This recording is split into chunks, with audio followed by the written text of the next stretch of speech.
Washing மெஷினை on செய்து விட்டே கையை உள்ளே விடுறீங்களா? அப்போ இந்த வீடியோவை பாருங்க, ஷாக் ஆகிடுவீங்க.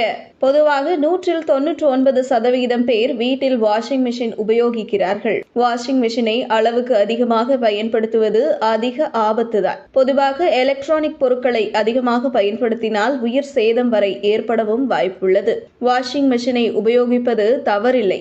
ஆனால் அதில் முக்கியமாக நீங்கள் கவனிக்க வேண்டியது என்னவென்றால், வாஷிங் மெஷினில் துணியை போட்டுவிட்டு தண்ணீர் விட்டு அதை நீங்கள் கையை கொண்டு துணியை அழுத்தி விடுகிறீர்களா?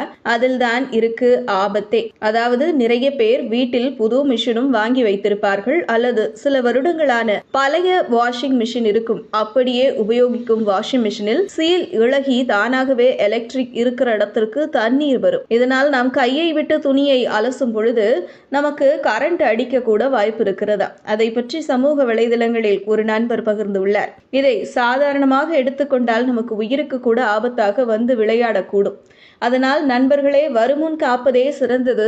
எப்பொழுதும் வாஷிங் மிஷினில் துணியை போட்டுவிட்டு நீங்கள் கையை விட வேண்டாம். என்றால் சுவிட்சை அழுத்திவிட்டு கையை விட்டு அலசிவிட்டு மறுபடியும் சுற்றி ஆன் செய்து வாஷிங் மிஷினை பயன்படுத்தவும். உங்கள் வீட்டில் சிறுவர்கள் இருந்தாலும் அவர்களை வாஷிங் மிஷின் வேலை செய்யும் பொழுது அருகில் விடாதீர்கள். வாஷிங் மிஷினை அளவுக்கு அதிகமாக பயன்படுத்துவது ட்ரம் செயல்பாட்டை குறைக்கும். எலக்ட்ரானிக் பாகங்கள் சேதமடையும். மெஷின் மோட்டார் எரிந்து போகலாம். உள் பாகங்கள் சேதமடைந்து அதன் செயல்பாடு குறைந்து பழுதடையலாம். அதேபோல் நீங்கள் போடும் துணியின் அழுக்குகள் அப்படியே இருப்பதை பார்க்கலாம். அதன் செயல்பாடு முழுவதும் குறைந்துவிடும். வாஷிங் மிஷின்ல துணியை போட்டுட்டு இந்த ட்ரம்முக்குள்ள கையை விடுறதுக்கு முன்னாடி தயவு செஞ்சு சுவிட்ச் ஆஃப் ஆயிருக்காங்கிறத 1-2 தடவை கன்ஃபார்ம் பண்ணிக்கோங்க. ஏன்னா நேத்து இது மாதிரி நமக்கு தெரிஞ்ச ஒரு பையன் வெளிநாட்டுல வேலை பார்த்துட்டு இருக்கான். அவன் அந்த வாஷிங் மிஷின்ல சுவிட்ச் ஆஃப் பண்ணாம அந்த ட்ரம்முக்குள்ள கையை விட்டப்போ லேசா ஷாக் அடிச்சிருச்சு. பட் அதனால அவனுக்கு உயிருக்கு எந்தவித பாதிப்பும் இல்லை. இத பத்தி எலக்ட்ரிஷியன்ஸ் கிட்ட கேட்டப்போ என்ன சொன்னாங்க அப்படின்னா, இந்த ட்ரம் பகுதியில சென்டர்ல இருக்கு இல்லையா, ஒரு சீல் இருக்கும். இதுல இருந்து தண்ணி வந்து டைரக்டா எலக்ட்ரானிக் காம்பவுண்ட்ஸ்க்கு போகாத அளவுக்கு அவங்க சீல் பண்ணிருப்பாங்க. பட் நாள்பட்ட பழைய வாஷிங் மிஷின்ஸ்ல என்ன ஆகும் அப்படின்னா, ஆட்டோமேட்டிக்கா அந்த சீல் வந்து இலகி போய் தண்ணி வந்து எலக்ட்ரானிக் காம்பவுண்ட்ஸ் இருக்க இடம் வரைக்கும் போகிறதுக்கான வாய்ப்பு இருக்கு. சோ அங்க இருந்து ஷாக் வந்து இந்த ட்ரம் மொத்தமாவே வரும்.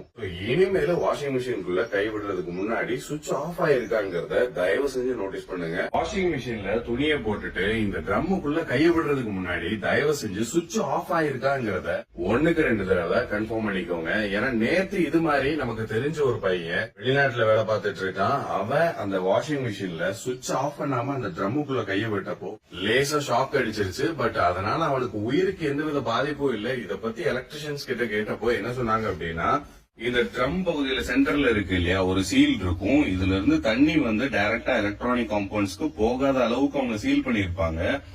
பட் நாள்பட்ட பழைய வாஷிங் மிஷின்ஸ்ல என்ன ஆகும் அப்படின்னா, ஆட்டோமேட்டிக்கா அந்த சீல் வந்து இலகி போய் தண்ணி வந்து எலக்ட்ரானிக் காம்பவுண்ட்ஸ் இருக்க இடம் வரைக்கும் போகிறதுக்கான வாய்ப்பு இருக்கு. சோ அங்க இருந்து ஷாக் வந்து இந்த ட்ரம் மொத்தமாவே வரும். இனிமேல வாஷிங் மிஷினுக்குள்ள கை விடுறதுக்கு முன்னாடி சுவிட்ச் ஆஃப் ஆயிருக்காங்கிறத தயவு செஞ்சு நோட்டீஸ் பண்ணுங்க.